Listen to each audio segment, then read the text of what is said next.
Bien, buenos días, hermanos. Que el Señor le continúe bendiciendo. Abramos nuestras Biblias en el libro de Efesios. Como dije antes, le pido excusa porque estoy un poquito afónico. Pero ya eso...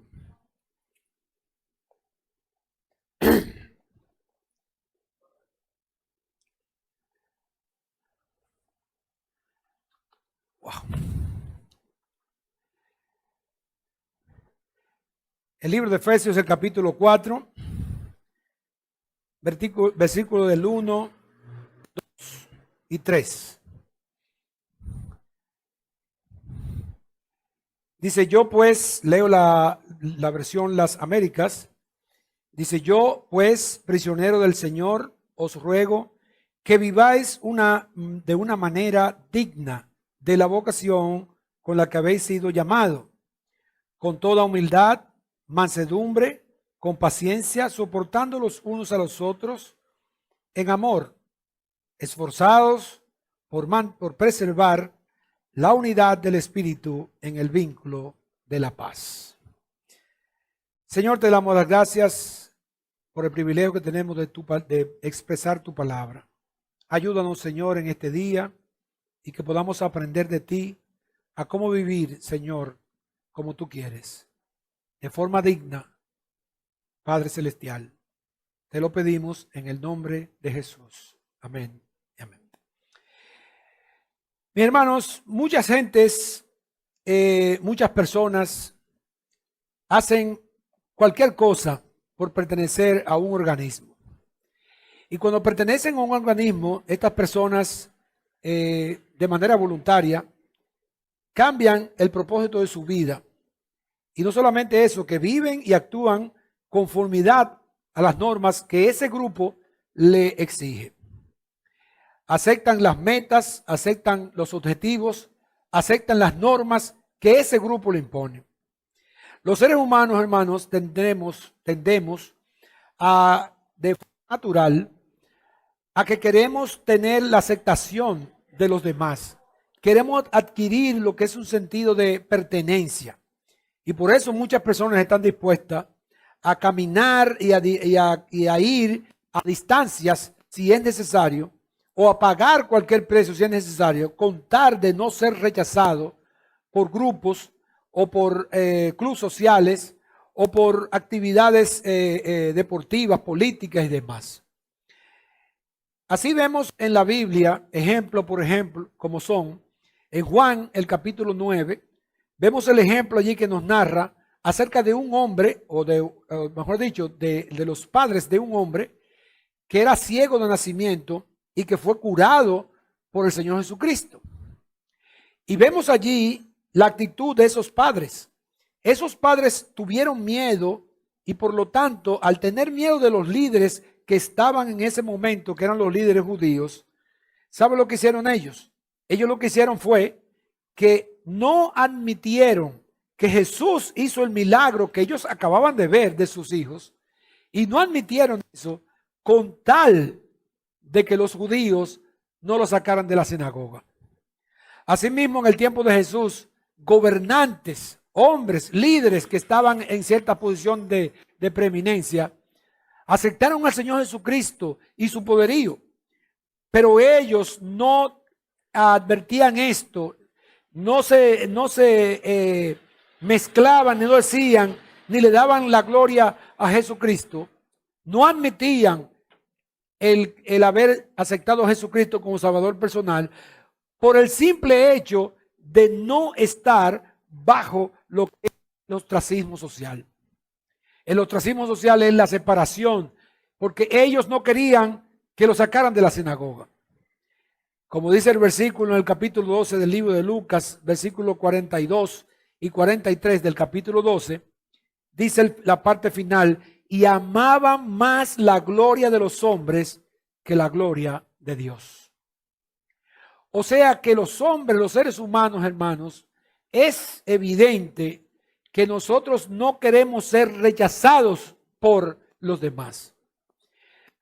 En algunas ocasiones también, hermanos, esta lealtad a las normas y por supuesto este temor al ostracismo social, en la iglesia se ve también de manera no tan fuerte. Pero sí, hay muchos hermanos, muchas personas en la cristiandad que lo que hacen es que se alegran de la seguridad que tienen en la espiritualidad. Se alegran, hermanos, de las bendiciones que tienen en Jesucristo. Se gozan de las promesas que el Evangelio le da. Pero en realidad, hermanos, estas gentes son poco responsables. No responden con un respeto y mucho menos al compromiso de las normas y la obediencia a esas normas de la iglesia. O sea, que ellos están olvidando lo que Jesucristo señaló en el libro de Juan. El libro de Juan, capítulo 14, versículo 15 dice: si me amáis, guardad mis mandamientos. Hermanos, cuando nosotros pertenecemos a la iglesia, al cuerpo de Cristo, no a la iglesia local, sino solamente al cuerpo de Cristo que estamos hablando, muchas gentes solamente quieren gozar de las bendiciones, solamente queremos estar en las promesas espirituales, pero las responsabilidades que esto implica no las asumimos. Es por esto, hermanos, que muchas veces vemos y hemos palpado en estos días lo que es ciertas inmoralidades y ciertas inconductas morales de corrupción y demás en el mundo cristiano. Y como yo hablaba con el hermano Félix, él decía, el pastor Félix nos decía, dice: Hugo, esas son manifestaciones o expresiones cristianas. Porque, hermanos, real y efectivamente, esas manifestaciones de cristianas que han hecho esas formas de vivir, han avergonzado de manera importante al cristianismo. Hermanos, ya en cualquier círculo que usted se mueve, cuando usted está allí y se identifica como creyente, inmediatamente surge una de estas cosas. Pastora, que el otro, que sé yo cuándo. Y cuando usted oye esto, hermano, lo único que tiene que hacer es bajar la cabeza, porque son cosas que avergüenzan. Y lo que nos preguntamos es: ¿dónde están los verdaderos valores cristianos? ¿Dónde está esa responsabilidad que tenemos que tener cuando somos de Jesucristo? Durante estos 3 capítulos anteriores que escribe el apóstol Pablo en el libro de Efesios, nos damos cuenta, hermanos, que allí el apóstol Pablo está desarrollando a sus lectores lo que es el propósito eterno de Dios obrar en la historia a través de Jesucristo. Él está exponiendo a los efesios, explicando el gran gozo que tenemos nosotros los creyentes y la gran bendición, el honor y el privilegio que tenemos nosotros de ser llamados hijos de Dios. Eso significa que Dios está haciendo una nueva sociedad. Ahora, en los capítulos a seguir, el apóstol Pablo nos enseña a ellos y a nosotros cuál es la presente obligación y los requisitos que tenemos nosotros como hijos de Dios. Al fin de vivir una vida práctica de lo que nosotros entendemos que es la salvación. Que esa salvación debe estar de acuerdo a la voluntad, que nuestra vida debe estar de acuerdo a la voluntad de Dios el Padre para su gloria. Hermanos, él expone en los primeros capítulos todo lo que es acerca de la verdad, de la identificación del creyente y el llamamiento que el creyente tiene en relación a esto. Pero en los capítulos del 4 en adelante, que es lo que queremos exponer, el apóstol Pablo lo que nos enseña es que cuál es la práctica responsable de la doctrina que nos ocupa, de la enseñanza de la fe que nos ocupa. O sea que Pablo pasa de lo que es la enseñanza a lo que es la ocupación. Pablo pasa de lo que es la teología, lo que creemos, de que eso es lo que expande la mente, a la implicación de esa teología en el ambiente terrenal y en lo que es concretamente la vida del diario vivir. Al recibir a Cristo, hermanos, como Salvador personal, nos convertimos en ciudadanos del reino y somos miembros de la familia de Dios. Ahora, al lado de esas bendiciones y al lado de ese privilegio de que somos ya ahora hijos de Dios, también recibimos lo que son las obligaciones de ser hijos del reino. El Señor espera de nosotros, hermanos, que actuemos como las personas nuevas que somos. El Señor espera ahora que tú y yo estemos llevando las normas que son las normas de Él. El Señor espera que el propósito que Él cumple sea nuestro propósito. Y el Señor espera, hermanos, de nosotros que el deseo de Él, su deseo eterno, sea también el deseo de nosotros en la práctica. Es indiscutible que el Señor desea que su naturaleza sea también nuestra naturaleza. La Biblia nos enseña que estamos creciendo hasta alcanzar la estatura de un varón perfecto, el cual es Cristo Jesús. Hermanos, en definitiva podemos decir que la vida cristiana es el proceso de conversión de lo que somos. ¿Y qué es lo que somos? Hijos de Dios. Dios espera entonces una conformidad de la iglesia. Pero esa conformidad de la iglesia, hermanos, no es una conformidad o no es una consecuencia de legalista. No es una consecuencia o una conformidad forzada a reglas y a regulaciones. No. Esta es una conformidad interna. Es una conformidad voluntaria en la cual voluntariamente nosotros aceptamos la santidad, el amor, la voluntad de nuestro Padre Celestial. Que Él quiere que sus hijos se conduzcan con la forma de honrar a Dios como Padre y también a Jesucristo como Hijo. Pablo le dice a los filipenses de esta manera, resumiendo todo esto: solamente que os comportéis como es digno de Cristo. Que nos comportemos como es digno de Cristo. Y en estos versículos que acabamos de leer, hermanos, aquí vemos que lo primero que el apóstol Pablo nos está señalando es precisamente este mismo llamado. Él dice yo, indicando la primera persona que es en el imperativo yo, es para que entiendan la autoridad que está haciendo, identificándose él, que es Pablo, con la autoridad que Jesucristo le da por ser apóstol. Él quiere decir aquí, yo, el apóstol Pablo.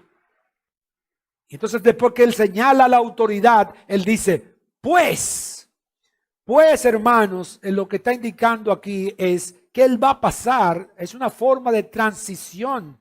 Es una palabra que nos está señalando que ya él enseñó algo y que ahora él va a pasar a otra cosa. El apóstol Pablo pasa, como vimos anteriormente, en todos los versículos anteriores, él ha pasado de enseñar lo que somos en Cristo y ahora él quiere que esa enseñanza de Cristo nosotros la pongamos en la práctica. Que nosotros, la enseñanza de la salvación, la enseñanza del estado del creyente, de la bendición que goza el creyente de ser hijos de Dios, que nos comportemos en la práctica como hijos de Dios. Esa práctica, hermanos, de que existe una filosofía de vida ahora en el neocreyente, en el nuevo cristianismo, de una vida secular y una vida cristiana. Hermanos, no existe tal cosa. Nosotros somos de Cristo. Nosotros somos y vivimos en Cristo. Y esto es lo que nos llama el apóstol Pablo ahora a nosotros. Porque la filosofía ahora nos quiere llevar a que el cristiano tiene una vida secular y una vida cristiana. Y yo utilizo y practico las normas, valores y demás del Señor solamente cuando estoy en el ambiente cristiano. Pero cuando estoy en el ambiente secular, en el ambiente del mundo, entonces yo practico las cosas como se modela en el mundo. Si en mi trabajo que consigo el movimiento del trabajo, hay que hacer tal cosa, hay que hacer esto, repartir qué sé yo qué, hay que hacer botellita, hay que hacer qué sé yo cuándo. Dice, bueno, es que yo tengo que moverme de esa manera ahí para poder mantener mi trabajo. Y además una cosa es mi vida secular y otra cosa es mi vida como creyente. No, hermanos. Nosotros tenemos una sola vida en Cristo. Nosotros somos cristianos adentro y afuera. Y lo que Pablo está diciendo es que nosotros tenemos que vivir una vida digna de la vocación con la cual fuimos llamados. Y esa vida digna con la vocación con la cual fuimos llamados, vamos a ver desarrollar algunas palabras que están aquí incluidas. ¿Qué incluye eso? Y en segundo lugar, lo que vamos a ver es, hermanos, que ojalá tuviéramos el tiempo, pero en otra ocasión que posiblemente lo haremos, es las características de esa vida que se llama vida digna. El apóstol Pablo empieza a desarrollar aquí lo que son las características de esa vida. O sea, que no solamente yo tengo que tener el conocimiento de que he sido salvo por Jesucristo, sino que tengo que vivir en mi vida cotidiana salvo como Jesucristo. Para ello entonces vamos a desarrollar el siguiente. Hermanos, como les dije, el apóstol Pablo está haciendo una transición aquí cuando dice la palabra pues. Yo pues. ¿Qué indica pues? Pues lo que está indicando es una transición, como les dije a ustedes, de la doctrina hacia la práctica. Esta es una forma que el apóstol Pablo utiliza mucho a través de todas sus cartas. En el libro de Romanos, por ejemplo, él se centra en registrar 11 capítulos y expresa la doctrina. El libro de Romanos es un tratado de la doctrina cristiana. Inclusive se dice que si no tuviéramos el libro de Romanos, difícilmente nosotros pudiéramos conocer lo que es la doctrina, el fundamento del evangelio. Y el apóstol Pablo dedica 11 capítulos a enseñar, a instruir a toda la iglesia de Roma acerca de lo que es la doctrina del cristianismo. Pero después, a partir del capítulo 12 en adelante, él hace un cambio. Y ese cambio es una transición que enseña lo que significa esa doctrina en la vida práctica. Y empieza en el capítulo 2 diciendo lo siguiente, que vuestros cuerpos, hermanos, os ruego que vuestros cuerpos estén en sacrificio vivo, santo, agradable a Dios, que es vuestro culto racional. Él empieza diciendo que nosotros ahora tenemos que llevar la teoría a la práctica. Y veremos, hermanos, que esa no solamente es que la teoría yo la lleve en algunas prácticas de mi vida, sino en toda mi manera de vivir. Esta clase de división también la vemos en el libro de Gálatas, cuando el apóstol Pablo expresa en los primeros 4 versículos lo que es la libertad cristiana. Pero después en los 2 últimos capítulos, él hace una exhortación a los cristianos acerca de vivir, cómo vivir en esa libertad de Cristo. Que no es un libertinaje, sino una libertad que tenemos en Cristo. Esa clase de división, hermanos, se encuentra en todas las cartas del apóstol Pablo. En Filipenses, en Colosenses, en Tesalonicenses. Ahora, ¿por qué el apóstol Pablo hace esto? Hermanos, mire, la práctica correcta en la vida cristiana siempre debe estar basada en lo que es los principios correctos. Si no tenemos principios correctos, difícilmente podremos tener una práctica de vida cristiana correcta. Eso es una realidad en nosotros, hermanos. Es imposible tener un estilo de vida cristiana, de vida cristiana sin conocer lo que son las realidades de la vida que Cristo ha suministrado. Si nosotros no conocemos las realidades que ha suministrado el Señor Jesucristo a través de su palabra, si yo no tengo dedicación para sumirme en la palabra, ¿cómo voy a tener una vida cristiana que sea agradable a Dios? Es imposible. Hermano, la doctrina lo que indica es que nosotros tenemos que vivir en base a esa doctrina. ¿Qué es la doctrina, hermano? La doctrina no es más que la enseñanza. es el modo en el cual el Señor quiere que nosotros vivamos en esta tierra.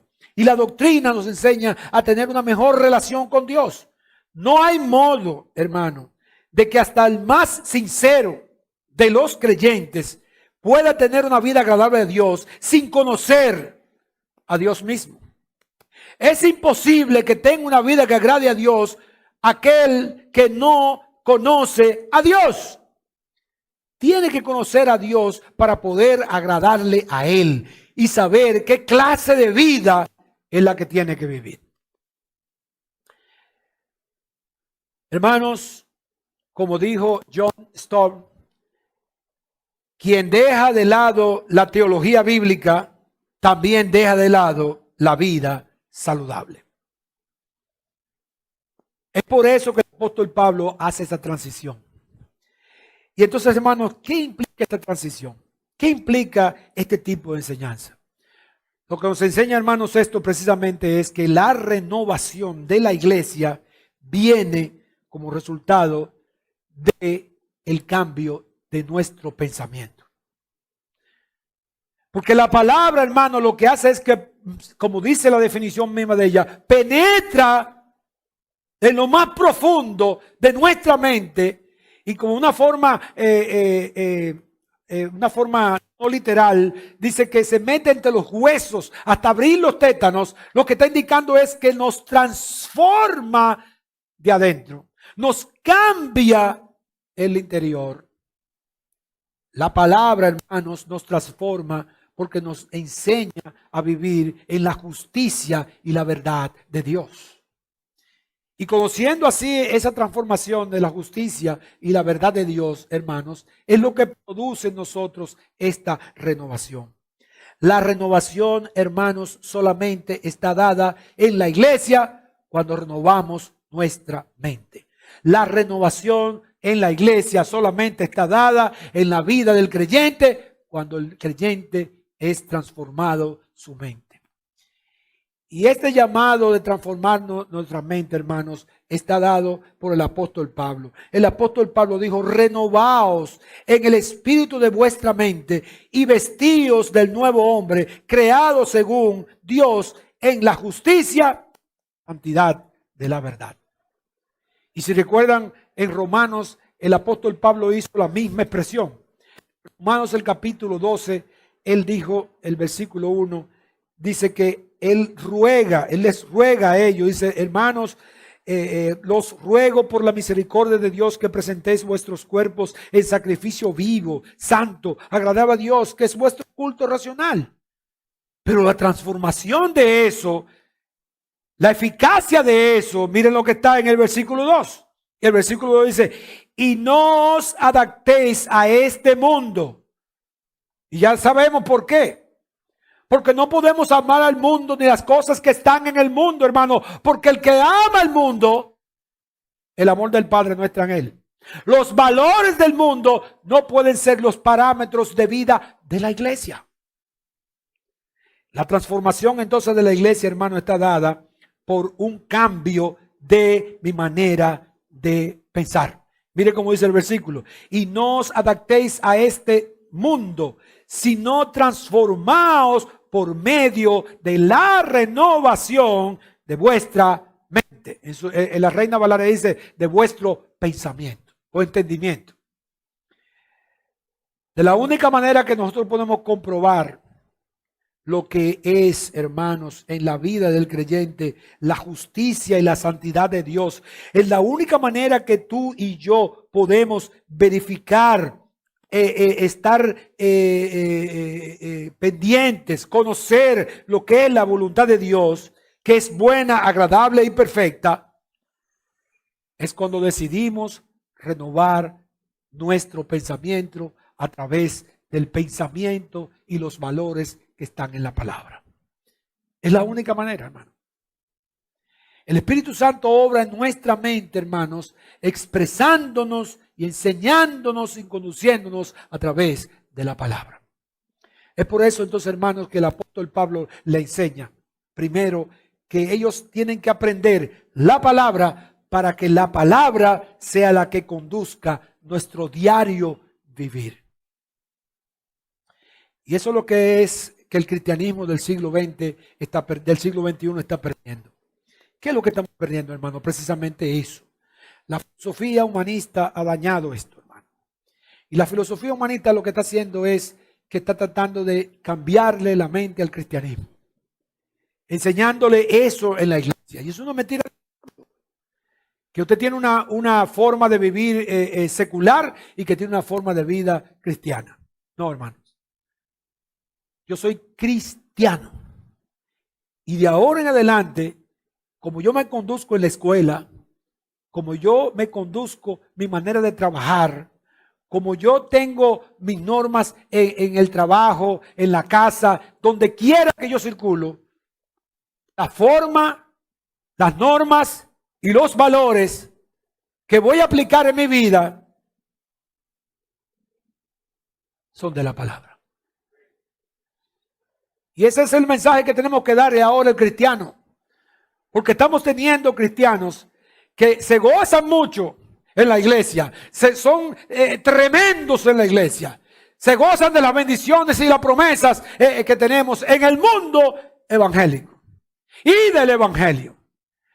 Pero en el momento de asumir responsabilidades de esa vida que tenemos en Cristo, son muy pocos los que aceptamos eso. Yo no sé si ustedes estuvieron aquí en el mensaje pasado del pastor. Es precisamente lo que estaba él tratando de inculcarnos a nosotros. Él lo que estaba señalando precisamente era eso, esa responsabilidad que tenemos que tener ahora que estamos en Cristo. Hermanos, el llamado en esta mañana es precisamente eso, que el apóstol Pablo nos ruega a que vivamos vidas más dignas. Y la palabra digna, hermanos, ¿qué reflejo significa esto? Mire, la palabra digna es una palabra, es un vocablo que nos va a indicar una sección muy importante. El apóstol Pablo, después que hace esta rogativa, lo primero que él dice, yo quiero que ustedes anden. La palabra andad en la Biblia se usa con frecuencia en el Nuevo Testamento específicamente como con referencia a lo que es una forma de vida. Y más que una forma de vida, es la vida diaria que nosotros tenemos. Lo que nosotros llamamos en el vocablo secular, le llamamos una vida cotidiana. Es lo que usted hace todos los días. Y es allí que los principios y valores cristianos deben influenciar. Yo no sé si ustedes me están entendiendo. Nosotros no estamos pidiendo, hermanos, el apóstol Pablo nos está pidiendo, aquí ni Dios le está pidiendo que ustedes solamente manifieste esto cuando estamos reunidos. Cuando estamos en un ambiente bíblico, en un ambiente evangélico. Sino que en toda su manera de vivir, en su vida cotidiana, te aplique esos valores. Es por eso que la mayoría de los comentaristas le llaman a todo este capítulo valores nuevos. ¿Sabe por qué valores nuevos? Porque son los valores del Señor que tienen que ser aplicados ahora en nuestro diario vivir. Y Pablo nos está llamando a que tú y yo vivamos de la manera digna. Y esa manera digna, hermanos, entonces vamos a ver qué significa esto. Ese andar cotidianamente, todos los días, debe ser digno. La raíz digno significa equilibrio en balanza. Si ustedes se imaginan, saben lo que es una balanza. Aquí hay personas que tienen negocios y demás. No es igual que el peso, sino la balanza tiene una característica que el peso posiblemente no la tiene. En la cual, cuando yo pongo un objeto en la balanza, de este lado, la pongo de este lado, yo tengo que poner pesas que ya están previamente establecido su peso, o sea, de 1 kilo, de 2 kilos, de 1 libra, lo que sea, las pesas, la voy poniendo para que en el momento que se equilibre, ¿entienden esa palabra? Se balance, se haga un equilibrio entre el objeto que yo pongo y la pesa que puse aquí. Por eso si le pongo 1 kilo y esto pesa 2 kilos, se va a mantener todo el tiempo hacia abajo. Pero a la medida que yo voy subiendo más el peso, se va ¿qué? Equilibrando. La palabra digna aquí, hermanos, lo que significa es, la sacan de la expresión de que un hombre, una persona digna de pago, es aquella que tiene un trabajo del día que corresponde a su salario del día de trabajo. Al que se le paga, hermanos, el día de trabajo y él trabaja un día, eso está ¿qué? Equilibrado. Eso es lo que le corresponde. Eso es lo que es un salario digno. Ustedes han visto que ahora los médicos estamos nosotros metidos en una huelga. Y lo que estamos reclamando precisamente es que no hay un ¿qué? Salarios dignos. Porque no corresponde, no se equilibra a lo que nosotros hacemos, al peso del trabajo que nosotros hacemos. Entonces, entendiendo eso, hermano, ¿qué es lo que Pablo está diciendo aquí? Que vivamos vidas dignas. Esas vidas dignas, lo que Pablo está diciendo es que tienen que estar equilibradas con lo que somos realmente en Cristo. No podemos vivir vidas cotidianas, diarias, que estén totalmente divorciadas e incoherentes con lo que nosotros decimos y creemos en el Señor. Es por eso que ustedes siguen estudiando ya más adelante en estos capítulos. En el capítulo 5 él dice y señala ciertas condiciones que a cristianos se lo está diciendo. El que robaba, que no robe más. El que mentía, que no mienta más. Porque tiene que equilibrarse nuestra vida cotidiana, hermanos, no nuestra vida actual, no es nuestra vida de la iglesia, es nuestra vida cotidiana. Toda nuestra manera de vivir tiene que ser equilibrada con lo que creemos. Tiene que ser equilibrada precisamente con la vocación con la cual fuimos llamados. Y es el llamado que el apóstol Pablo nos hace en el día de hoy. A esto es que Pablo se refiere. Que esa vocación con la cual fuimos llamados, porque es Dios que nos llamó a ti y a mí, hermano. Ningún hombre vino al Señor, porque si fuese así, hermanos, la verdad, realmente nadie fuera Dios. Porque el hombre natural, hermanos, está en enemistad con Dios. Eso dice Romanos el capítulo 5. Todos los hombres están en enemistad con Dios. Dios es el que llama y Cristo es el que nos trae. Jesús y Dios, hermanos, hizo en realidad una maravillosa obra en el Evangelio. Dios nos llamó a ti y a mí, hermanos, enviando a Jesucristo primeramente para salvación, como dijo en Romanos el capítulo 5, versículo 8. Que Él nos salvó a nosotros, aún nosotros, Él nos amó, siendo aún nosotros pecadores. Él fue el que nos amó. Y mandó a Jesucristo, ¿sabe para qué? Como dice en Lucas, el capítulo 19, que Él mandó a Jesucristo, Él vino a buscar y a salvar lo que se había perdido. Es el Señor que nos llama a nosotros, porque si realmente el hombre fuera el que busca a Dios, mira, hermanos, esto fuera funesto. Ningún hombre buscaría a Dios. Y si uno lea el capítulo 1, el capítulo 3, perdón, del libro de Romanos, todos estamos cómodos. Cada quien se apartó por su camino. El hombre está en franca enemistad con Dios.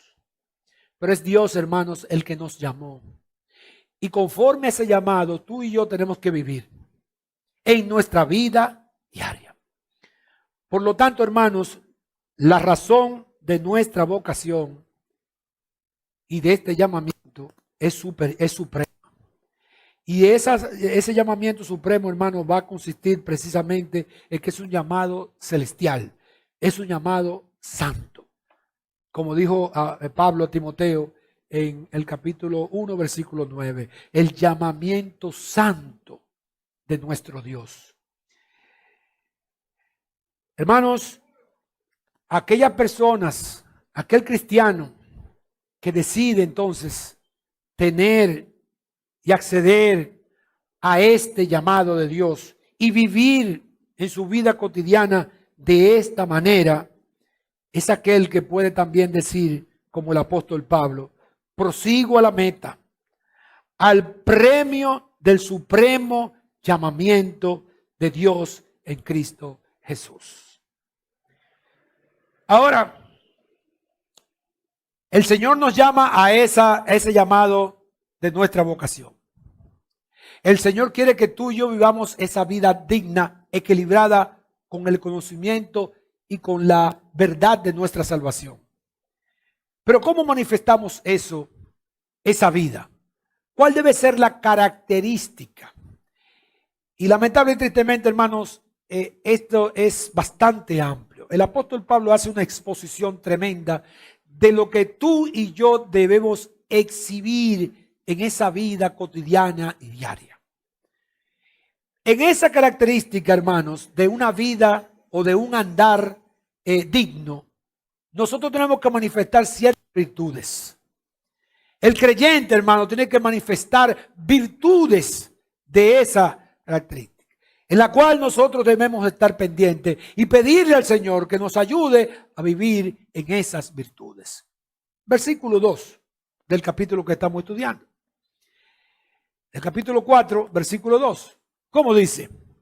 Después que él termina diciendo, de la manera digna de la vocación con la que habéis sido llamado, versículo 2 dice, ¿cómo es que se caracteriza esa vida digna? Número 1, con humildad.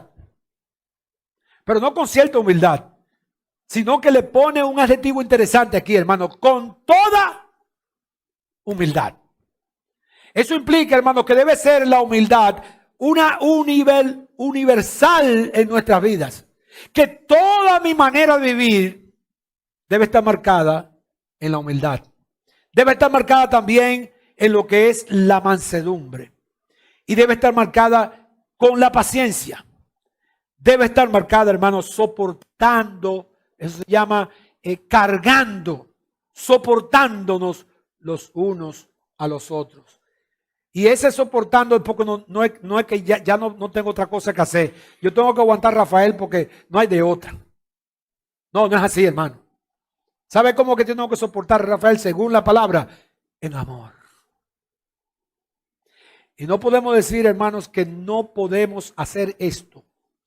Porque tú y yo estamos ya capacitados a través del Espíritu Santo para dar esas virtudes. Para dar eso en amor.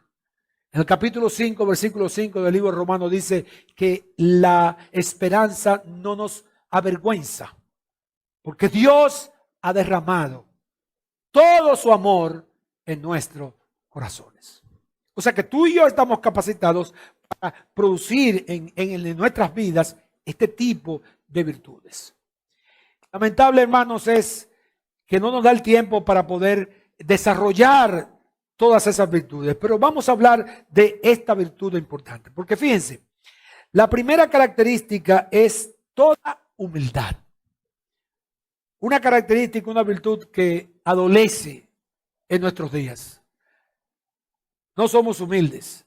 El mundo, hermanos, está todo el tiempo exaltando lo que es las personas que hacen cosas exuberantes, aquellas personas que mantienen cierta estatus social, el éxito y demás. Lo único que el mundo está siempre exhibiendo y dando pompas es al orgullo, a la superación.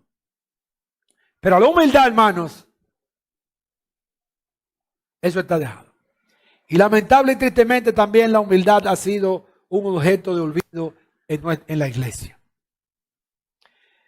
Ustedes han visto, hermanos, entonces que la humildad es una de las virtudes que Dios quiere que tú y yo exhibamos. Y déjeme decirle algo, hermano.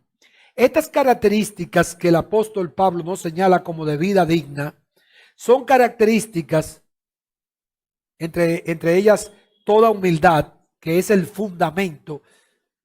Porque sin humildad, hermanos, ninguna de las otras virtudes se puede realizar. Si usted no tiene suficiente humildad, hermano, usted no puede soportar al otro. ¿Por qué yo tengo que soportarlo a él? ¿Quién es él? La Biblia dice, considerándote a ti como menos, al otro como más. Esa fue la gran característica que tuvo Juan el Bautista. ¿Sabe lo que dijo Juan el Bautista? Él entendió que al final de su ministerio llegó y no fue orgulloso, no fue nada de eso. Él lo que dijo fue sencillamente, demostró una vida digna cuando dijo, es necesario que él crezca y que yo qué, vengo. Hermano, eso es que el hermano Giovanni tiene que estar preparado, tiene que tener humildad para llegar el momento y hacer así, mire. ¿Sabe lo que significa eso? Él lo entiende como deportista. Entregar la antorcha, hermano. Dice, pero después que yo me he fajado y he hecho tantas cosas, sí, hay que seguir. La humildad, hermano, es una característica que debe reinar en el centro del cuerpo de la iglesia. Sin humildad, hermanos, es imposible agradar a Dios. La humildad entonces es el motor inicial, hermanos, para que las demás características en serie es como se hace la Coca-Cola, los chicos han visto cómo lo hacen en serie, que es una atrás de la otra y el otro y el otro. Entonces, pero tiene que haber una que inicie para que las otras, mire, arranquen. La humildad, hermanos, es ese motor de arranque en la vida del creyente que permite las demás virtudes que se van agregando. Y es por eso que me gustaría solamente señalar algunas características de esta virtud, que es la humildad. La humildad viene de la palabra compuesta que literalmente significa juzgar o pensar de manera dócil. De ahí es que viene lo que se conoce como el pensamiento dócil, humilde. Él tiene un pensamiento dócil, humilde. Ese pensamiento es lo que literalmente define a la palabra humildad. Esta palabra humildad, hermano, el concepto de lo que es humildad, según entendemos, el siervo del siglo pasado, Juan Wesley, demostró lo siguiente. Él entendió lo siguiente y señaló en sus escritos lo siguiente. Ni los romanos ni los griegos, fíjense, los romanos tenían el poder de tipo económico y civil. Y los griegos tenían el poder intelectual. Por eso estaba, mire, uno con el otro unido, porque se complementaban uno con el otro. Y ese poder que tenían, hermanos, dice que la palabra humildad, para aludir al concepto de humildad, no existía en su vocabulario.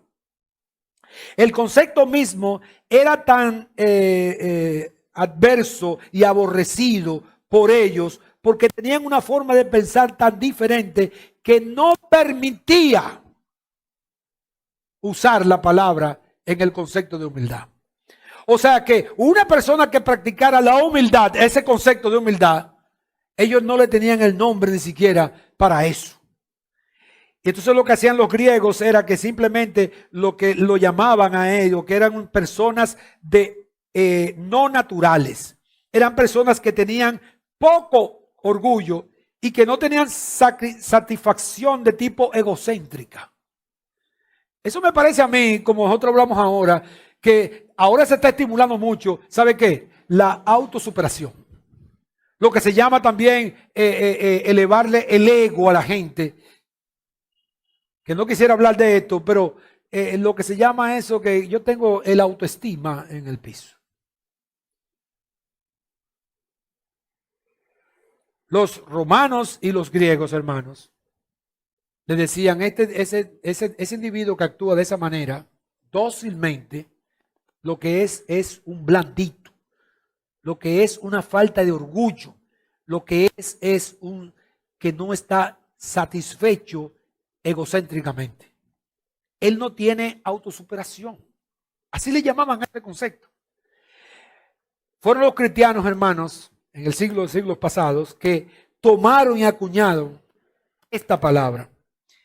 Y esa palabra entonces los paganos, los escritores paganos, también la tomaron, la cogieron prestada, pero siempre que lo usaban, hermano, lo usaban de forma sarcástica e irónica. Y siempre que lo usaban de manera sarcástica e irónica era para referirse a los cristianos. Los cristianos son unos humildes. No obstante, hermano, la humildad es la virtud cristiana más fundamental. No podemos ni siquiera empezar a agradar a Dios si no somos humildes. Así como nuestro Señor Jesucristo no pudo haber agradado al Padre si no hubiera tomado esa decisión de ser humildes. Ustedes entendieron cuando Él dijo voluntariamente, se despojó a sí mismo, tomando forma de siervo y estando en condición de hombre. ¿Qué hizo Cristo? Se humilló a sí mismo, haciéndose hombre, haciéndose obediente hasta la muerte y muerte de cruz. La única forma de agradar a Dios es siendo humilde. El centro de la adoración de Dios en el cristianismo es la humildad. Humillados bajo la poderosa mano de Dios. ¿Y qué vamos a alcanzar? Y alcanzaremos misericordia. De otro lado, hermanos, es importante decir aquí que la humildad es una forma también muy escurridiza. Porque la humildad, hermanos, si nos enfocamos demasiado en ella, fácilmente se puede convertir en todo lo contrario. Si nosotros nos enfocamos mucho en ser humildes y señalar nuestra humildad, eso se puede convertir en orgullo. Hermanos, la humildad es una virtud que debe siempre procurarse.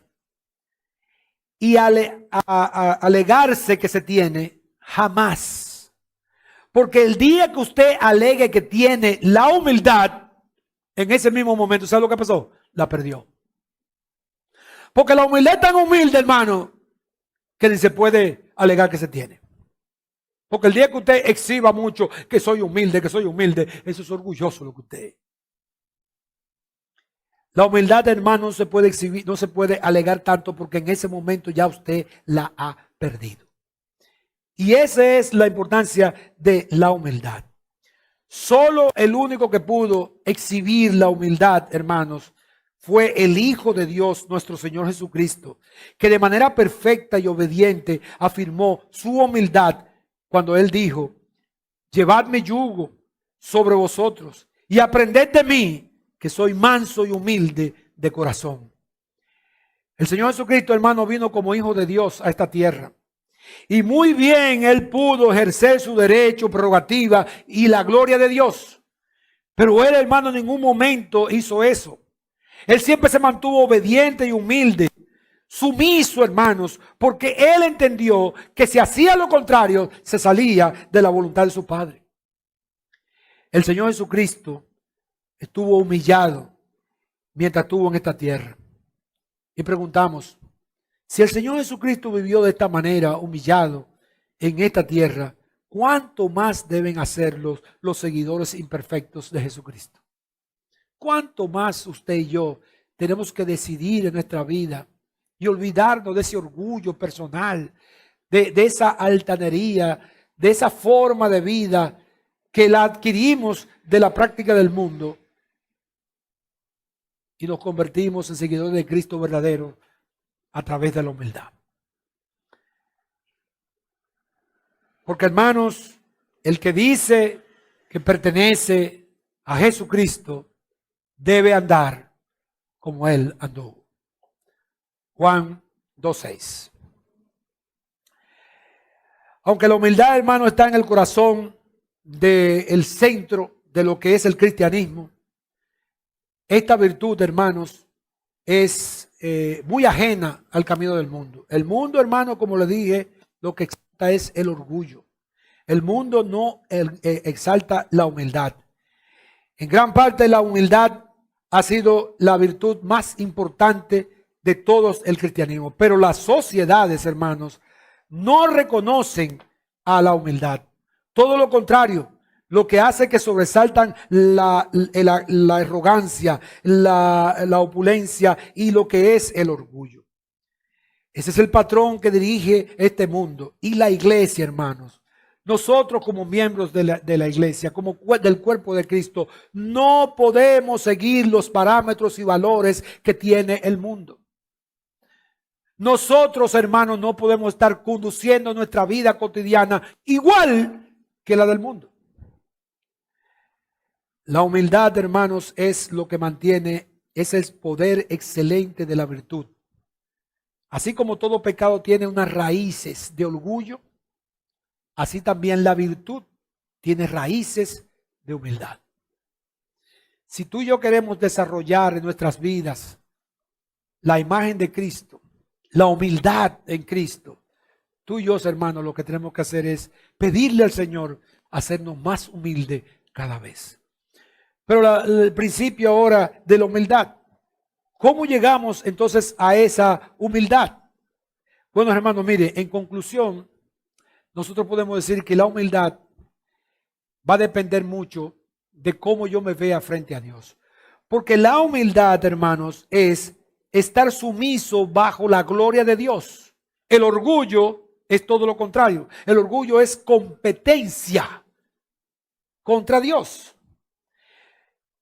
El orgullo fue el pecado que destruyó a un ángel llamado Lucero. ¿Recuerdan ustedes Lucero, el hijo de la mañana? ¿Cuál fue el pecado de Lucero? Que quiso ser igual o más grande que Dios. Y él dijo, subiré al monte allá y en el trono de Dios, allá me voy a sentar. Es el orgullo, hermanos. El pecado original de Adán y Eva, hermanos, fue precisamente el orgullo.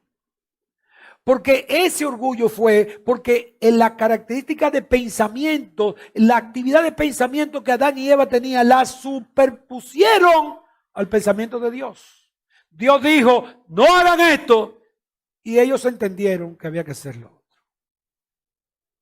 Y tuvo una raíz de orgullo. Hermano, mire, el orgullo es el detonante de muchos de los pecados que tenemos. Y si no, es la manifestación de muchos otros de los pecados. El orgullo es el pecado predilecto que todo el tiempo está combatiendo con el creyente. Satanás, hermanos, es el principal padre de todo orgullo. Y él está todo el tiempo trabajando en el corazón, en la mente del creyente para mantener esa forma de vida. Enorgullecernos, hermanos, es muy fácil. El enorgullecernos de los bienes que tenemos, enorgullecernos de la profesión que tenemos, enorgullecernos, hermanos, a veces sembrar orgullo y actitudes no humildes cuando nosotros tenemos cierto conocimiento, ciertas profesiones y ciertas personalidad. E inclusive, hermanos, hasta nos hacemos orgullosos cuando tenemos cierto conocimiento bíblico. Y vemos al hermano que no tiene ese conocimiento bíblico. Eso se ve en la palabra. Que había una disputa entre el hermano maduro y el hermano débil. Porque yo no hago, yo esto, y entonces yo me considero más que tú. Eso es orgullo, hermanos. Y el orgullo, hermano, no es el centro de la actividad cristiana verdadera. Para poder mantenernos en la vida del Señor, el orgullo tiene que desaparecer. Y el orgullo solamente tiene que aparecer cuando introducimos en nuestras vidas la humildad. ¿Cuáles son estos principios que tenemos que tener para la humildad? En primer lugar, la primera cosa, hermanos, es que siendo honesto con nosotros mismos y haciendo una evaluación nosotros mismos de nuestro interior, lo primero que tenemos que ver es que cuando una persona es honesta y se ve a sí mismo, lo primero que ve es el pecado. Hermanos, tú y yo tenemos que ver el pecado que hay en nosotros. Si hay pecado de orgullo, hermanos, tenemos que inmediatamente tomar una conducta en ese sentido. ¿Y cuál es la conducta? En Juan El capítulo 2, primero de Juan, capítulo 2 nos dice, si decimos que no tenemos pecado, nos engañamos a nosotros mismos y la verdad no está en nosotros. Entonces, ¿cuál debe ser la actitud? Que si confesamos nuestros pecados, Él es fiel y justo para perdonar nuestros pecados y limpiarnos de toda maldad. Si somos honestos con nosotros mismos, hermanos, y nos damos cuenta que en nuestras vidas no hay humildad, lo primero que tenemos que reconocer en nuestras vidas es el pecado del orgullo. Y pedirle al Señor entonces una actitud de confesar al Señor confiadamente. Porque el Señor es fiel y justo para perdonar nuestros pecados y limpiarnos de toda maldad. En segundo lugar, la humillación involucra el ser consciente de quién es Cristo. En muchas predicaciones que hemos tenido, hermanos, se nos ha instruido de que uno de los graves problemas que tenemos en el día de hoy, nosotros como creyentes, es que no reconocemos el señorío, la autoridad. ¿Quién es nuestro Señor Jesucristo? Y Cristo, hermanos, es el único norma y modelo que tenemos de rectitud. El hermano Cristian cantaba acerca de eso. Hermanos, el único parámetro que tenemos nosotros de medir nuestra vida de rectitud como creyentes es Jesucristo. A Él fue el único que Dios dijo siempre jamás, en Él tengo complacencia. Él es mi Hijo amado en el cual tengo complacencia. La complacencia de Dios está en Jesucristo. Hermano, Jesucristo está a la diestra, sentado, ¿sabe qué? Intercediendo por ti y por mí. Porque Él es el agradable a Dios. No tú y yo, hermanos. Y cuando tú y yo cometemos falta delante de Dios, la reposición de esa falta es la sangre de Cristo que nos limpia de todos pecados. Y Él le dice, Señor, mire, yo morí por Él. Yo morí por y ahí está mi sangre. Y eso es lo que permite, hermanos, que nosotros tengamos entrada y facilidad y comunión con el Señor. Es a través de Cristo, hermano. Es Cristo nuestra norma de rectitud en esta tierra. Y en tercer lugar, hermanos, la humildad implica que somos conscientes de Dios. Cuando tú y yo, hermanos, consideramos lo que es Dios, su grandeza, su poderío, su majestad, hermanos, que nos vemos tan chiquitico, que nos vemos tan poco, entonces tenemos un espíritu de humildad. Como él dijo Isaías, el profeta, en el versículo 5 del capítulo 6 de Isaías, él terminó diciendo esto: ay de mí, que soy muerto. Mire por qué. Porque siendo un hombre inmundo de labios y habitando en medio de un pueblo que tiene labios inmundos, han visto mis ojos al Rey. ¿Y sabe lo que dice? Jehová de los ejércitos. Hermano, tú y yo, cuando consideramos la grandeza de Dios, lo único que tenemos que hacer, ¿sabe qué? Es humillarnos frente a esa gran grandeza. Si todos los días, hermano, tenemos que considerar lo grande y majestuoso que es nuestro Dios. Pero a veces actuamos en una forma tan altiva que eso nos importa a Dios. No consideramos a Dios en nuestras vidas, la grandeza de Dios. Mire, el apóstol Pablo, cuando miró, consciente de sí mismo, de lo que él era, ¿sabe lo que él vio? Un pecador. Si ustedes van a Primera de Timoteo, capítulo 1, versículo 15, él dice que cuando él consideró esto, lo que él se vio fue el primer pecador a él mismo. Pedro, cuando miró al ser consciente de Cristo, él dijo, ay Señor, apártate de mí, porque soy un hombre pecador. ¿Y sabe lo que hizo Job?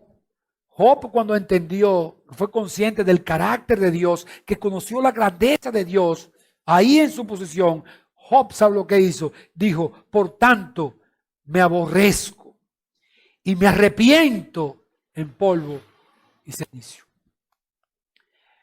La conducta, hermanos, de una humillación es el arrepentimiento y la confesión de pecados.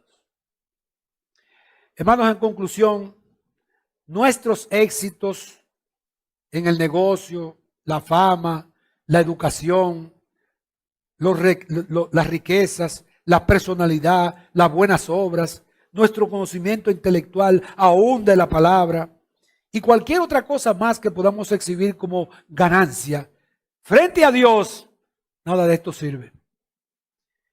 Cuando confiamos en cada una de estas cosas, hermanos, nosotros los creyentes lo que estamos haciendo es levantando muros que permiten que nosotros estemos cada vez más alejados de lo que es la comunión con Dios. Hay un texto, hermano, en Juan que dice bien claro que siempre lo aplicamos al inconverso. O no al inconverso, lo aplicamos nosotros también, pero no con la intención de entender todo el contexto de él. Juan dijo, no améis al mundo, no se conduzcan como el sistema del mundo, no tengan los valores que conducen al mundo, no hagan la forma de vida que tiene el mundo.